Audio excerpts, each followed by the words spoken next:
Shalom Bapak Ibu Saudara sekalian.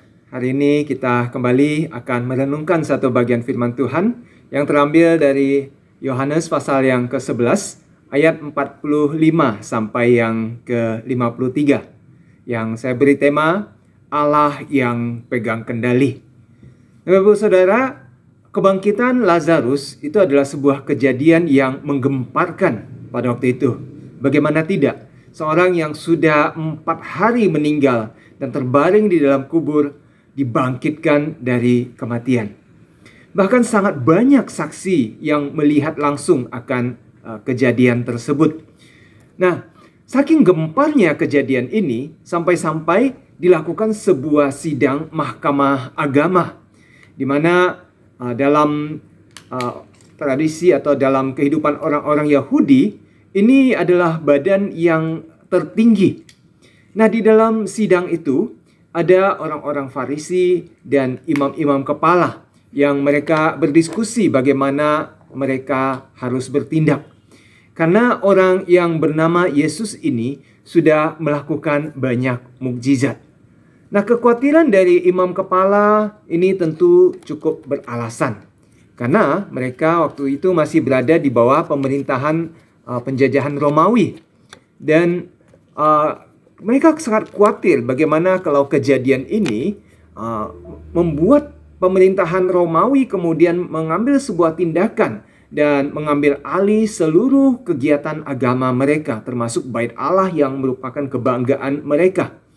Tapi sebenarnya yang lebih mereka khawatirkan itu sebenarnya adalah posisi mereka. Karena di dalam kehidupan sosial politik, para imam kepala ini, mereka ini memiliki kekuasaan yang tinggi. Nah, maka itulah sidang mahkamah agama ini sebenarnya juga memiliki satu posisi yang sangat tinggi di dalam mengambil keputusan bagi masyarakat atau bagi bangsa Israel pada waktu itu. Nah, di dalam sidang mahkamah agama inilah keputusan awal untuk membunuh Tuhan Yesus itu diambil, seperti yang tercatat di ayat 49 sampai ayat yang ke-50. Di mana dikatakan, tetapi seorang di antara mereka, yaitu Kayafas, yang merupakan imam besar pada tahun itu, berkata kepada mereka, "Kamu tidak tahu apa-apa dan kamu tidak insaf, bahwa lebih berguna bagimu jika satu orang mati untuk bangsa kita daripada seluruh bangsa ini binasa." Dan kemudian kita melihat juga di ayat ke-53 dikatakan, mulai hari itu mereka sepakat untuk membunuh dia, yaitu Yesus.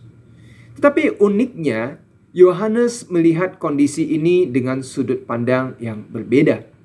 Di mana di ayat 51 dan 52 Yohanes mencatat, dikatakan hal itu dikatakannya bukan dari dirinya sendiri, tetapi sebagai imam besar pada tahun itu ia bernubuat bahwa Yesus akan mati untuk bangsa itu. Dan bukan untuk bangsa itu saja, tapi juga untuk mengumpulkan dan mempersatukan anak-anak Allah yang tercerai-berai. Yohanes justru mengatakan bahwa semua kejadian ini merupakan sebuah nubuatan akan apa yang akan terjadi nanti dengan Tuhan Yesus. Karena semua itu sudah merupakan bagian dari rencana Allah untuk membawakan keselamatan bagi umat manusia. Manusia tentu saja bisa mereka-rekakan kejahatan. Tetapi di balik semua itu kita tahu bahwa Allah yang memegang kendali. Allah bahkan bisa menjadikan sebuah kejahatan yang paling keji sekalipun untuk mendatangkan kebaikan bagi kita umat yang dikasihinya. Untuk itu kita tidak perlu khawatir akan apapun yang mungkin mengancam kita atau apapun mungkin yang akan terjadi pada diri kita. Karena kita tahu sekarang bahwa Allah turut bekerja dalam segala sesuatu untuk mendatangkan kebaikan bagi mereka yang mengasihi Dia, yaitu bagi mereka yang terpanggil sesuai dengan rencana Allah. Itulah yang Paulus katakan di dalam Roma pasal 8 ayat 28. Nah, kiranya Tuhan memberkati setiap kita, Tuhan yang juga menolong dan menjaga kita, segala hal yang mungkin akan terjadi pada diri kita, walaupun itu kejahatan sekalipun, kita yakin dan percaya bahwa Allah memegang kendali dan akan menjadikan itu sebagai kebaikan bagi setiap kita. Tuhan memberkati. Amin.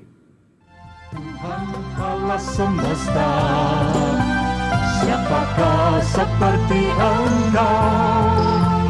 Setiamu di sekelilingmu,